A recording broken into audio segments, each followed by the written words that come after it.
and I think I'm going to still carry it once they're gone, but when I reorder it, I'm going to stop offering the discount.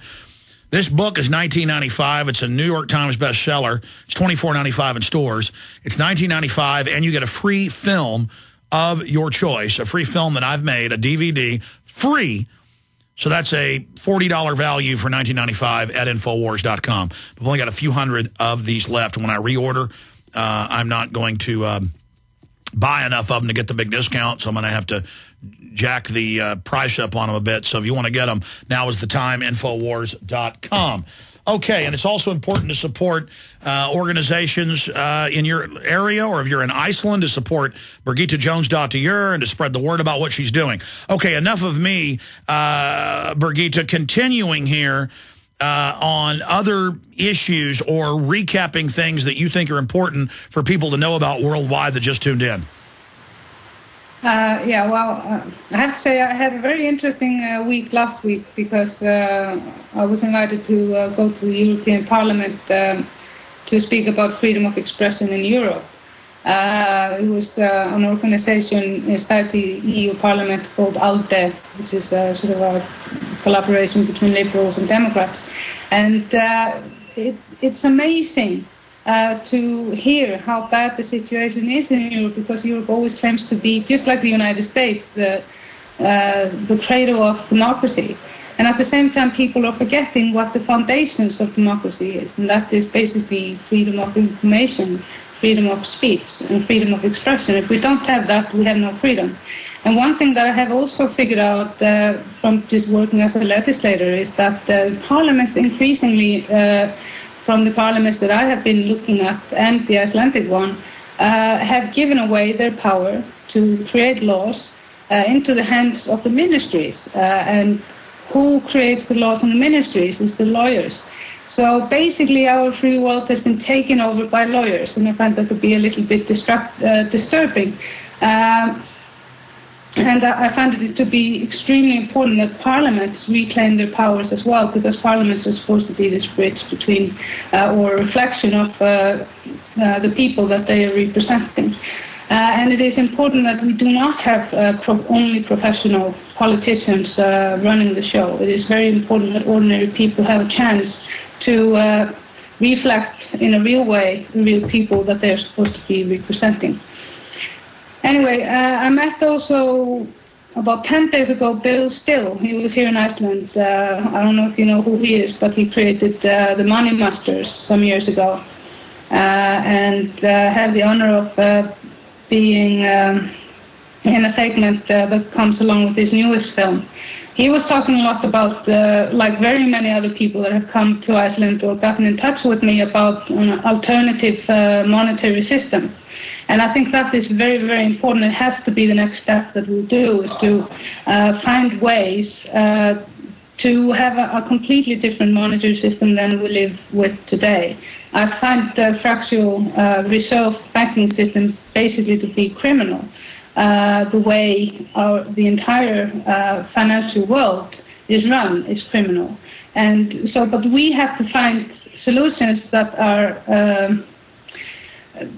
more in tune with reality, so we don't have these endless bubbles blowing over our worlds and sucking out the last riches that we have.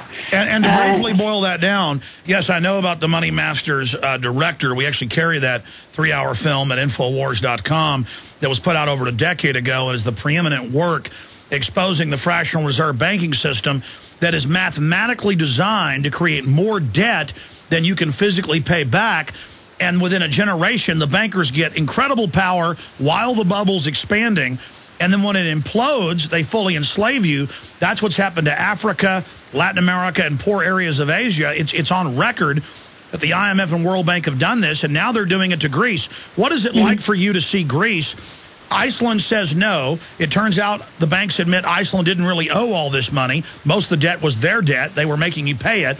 And that 600-plus islands, their roads, their infrastructure is being individually sold back to the banking and brokerage firm owners who are buying the islands from the Greek government with money they stole from the Greek people. I mean, this is incredible. It is really incredible, and I really feel for the Greek people. And I've been collaborating a little bit with some people in Greece and managed to get together. There's an international organization called ATTAC, ATTAC.org,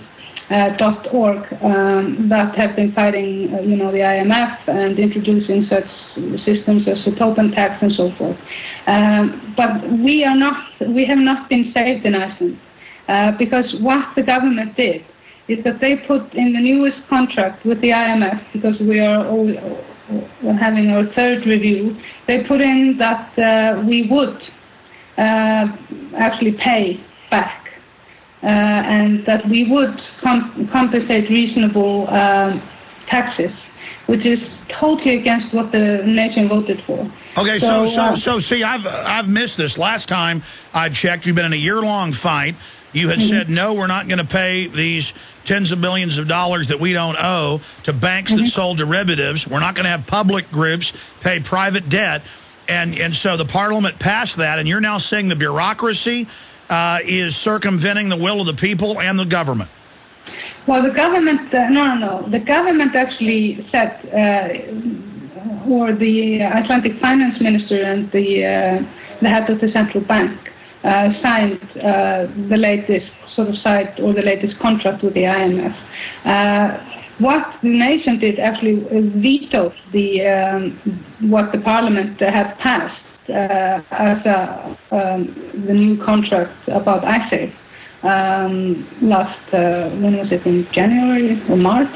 It's been so eventful this year. Anyway, so we are by far not saved, and I am sending out,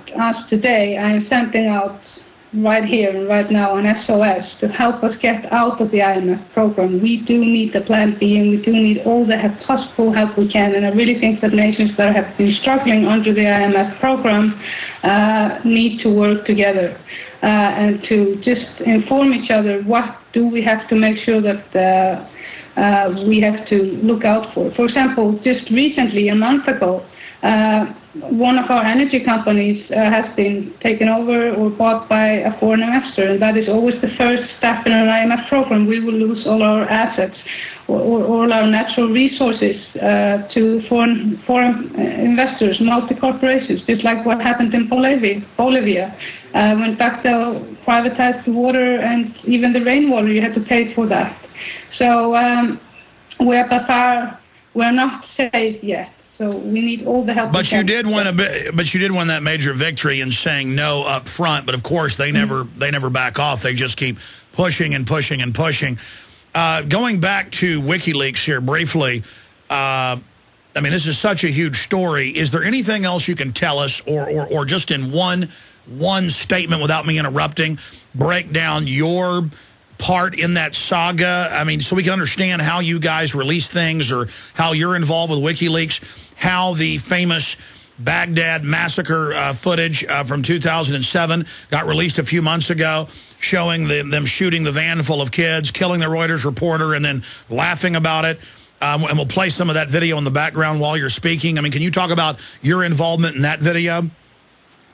Well, I started to work with a couple of people from WikiLeaks, Julian Assange and Daniel Smith, in relation to, ask them to help me and other organizations here in Iceland because they have such incredible insight into where laws are weak and where laws are strong when it comes to information and protection of sources and whistleblowers and so forth.